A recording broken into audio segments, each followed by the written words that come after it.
yeah, aliens invaded, all right. Aliens have invaded. Extraterrestrials, they invaded. They invaded your real world and your virtual worlds and your quantum worlds. Oh shit. Yeah, there really is no invasion, honestly speaking. Okay, there's only just realization. When we realize how profound consciousness can be, this is why we say um, AI can't beat natural intelligence, because natural intelligence had to permeate us and one's mind to create AI. So, in essence, the essence of that who created AI comes from an observable source, okay, that is internal and external, but it is not technological. But it created something technological, okay, the computer, us, okay, and as I say it, you are your. There's three kinds of tech, three tech generations, generations of tech. There is what I call the supreme natural biotech. Okay, first gen, first generation. What is first generation? First generation is everything in the microcosmic scale. Okay, which is you. Okay, which is in you, which is you, which is love, which is creation itself. Okay, that's the first gen, because at that point, from that area, from that standing point, you can go ahead and create things such as crystals. And what are crystals? Well, crystals, all right, being that they come from consciousness itself, okay, well, they have that power, and it expresses consciousness. Life expresses itself as crystals. So when you hold a crystal, you are holding something that is you, okay, that has properties that can be observed, with those same observable properties, whether on a micro or a big scale, okay, these properties, these, these, these properties are also within you, right? Electrical properties are in you. So when people talk about quantum computers and quantum AI and quantum consciousness, it really, let's not really create separation, because when we start creating the separation, we start to really lose our power sometimes, and we start going into doomsday and all this other stuff. Like, stop. Okay, if you've noticed, there's a lot of things that people portray in their video games or things that they create, and when they create these things, it's quite profound how deep these people go. Okay, and it reveals a lot of things. All right, whether things that they intentionally and unintentionally have revealed. Okay, and I say unintentionally because someone could be focused on trying to say how consciousness is in everything, while another person could just be trying to fancy the idea. All right, but they don't really go much into its actual application. All right, in their life.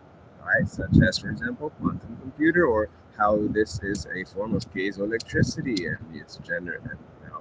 Essentially, there's this tiny crystal that, or quartz, that does this little spark to create this flame. Okay, so all of that. Some people start calling that the matrix. It's like, it's not matrix in the sense of computer. It's the spirit's matrix, which has created something called a computer, and has created different versions of it, even a quantum computer, and all of that. It's still consciousness, anyways. Right? It's varying levels. No, you don't say that AI is self-aware. AI cannot be self-aware. The consciousness that created AI is what is self-aware, and that consciousness is manifesting in many things, even within the realm of quantum computer or quantum mechanics.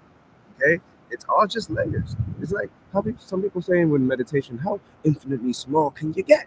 Because if you could get infinitely small, then you start to realize, oh shit, you can permeate a lot of things. So imagine if our computers or these glyphs. I saw something recently about a quantum computer producing these glyphs that are similar to ancient hieroglyphs. And some people are like, "Oh my God, this is scary." It's like, why would it really be scary? If you spent time meditating with yourself, you wouldn't be freaking the fuck out. But you see, to each their own, right? They had to go through that route. and then we had to go through our route. So then we come together and we put these things together and we realize, oh wait, science and spirituality actually go hand in hand. There are certain spiritual concepts and timeless lessons that go hand in hand. All right, and oh my God, look how these energies, because everything can be summarized as a form of energy, whether it's thermal, magnetic, electric, it's energy. Okay, when you put these things together, now you start to easily understand how these things come together, how they can help each other develop and grow and evolve. And you don't start going into self sabotage. All right, because to go into self sabotage is like, oh, AI is going to take over the world. Okay, then just don't use AI.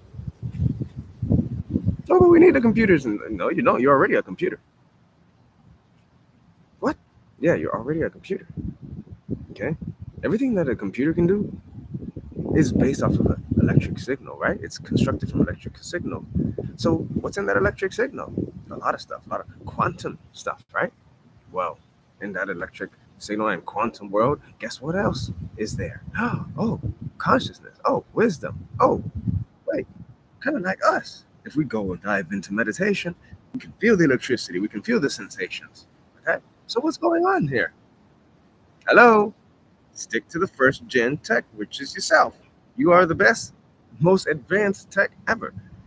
When you start seeing how other things can duplicate, you know, I'm not going to be surprised when people start seeing how other things can duplicate in the quantum world, or they start to see the connections of things they can do in technology that are related to the real world. And then at some point, we're going to separate the ones who know how to do it with just themselves, okay, and the ones who need all the, you know, tools and whatnot. And then there's going to be a nice balance. There already is, of those who are between both. They're like, oh yeah. You could use technology for that, but you know, you could also just, you know, for example, oh yeah, you could build flying saucers, you know, but you could also just fly. You imagine that? We were gonna be talking like that, and then they're gonna say, "Wait, what are you talking about? You can also just fly." And then some will get it, who get it, some don't get it, won't get it, right? Oh, how can you fly if you need this much power and this much this? No. You're comparing apples and oranges because you're starting to at that point, someone who's talking like that, they're starting to compare something that's been constructed off of micro components, micro systems, or understanding of certain things, how they work, putting them together to create this big system called a jet turbine. And then they're like, right, you see how much power it needs to lift the human? This is how it works. You know, you need this much power. It's like that power has other aspects that are interconnected. Okay, just like we are a construct of smaller systems and smaller things working together. Okay, and properties and energies. Okay, let's just summarize the term again. Energies working together. Well, guess what? Those same energies and properties that are used to create a jet turbine, how the metal and the fuel and the copper and the electricity and the magnetism, etc., all those things are in you. Okay? So this is why for me and others like me, it's no surprise that we see certain things in the game world, and it's no surprise that certain things that we portray in entertainment, okay, and stories of old that have been passed around. It's no surprise to us when we see that people are starting to put the dots together. Okay. And it's also no surprise to us when we can see the correlations between the science and the spiritual world. They work hand in hand. Okay. So yes, magic is real because magic is science and science is magic. So instead of just, you know, instead of you trying to create a division with those terms, we should actually come to terms and understand what these terms are implying and start recognizing that these things are interconnected. All right. You'll save yourself.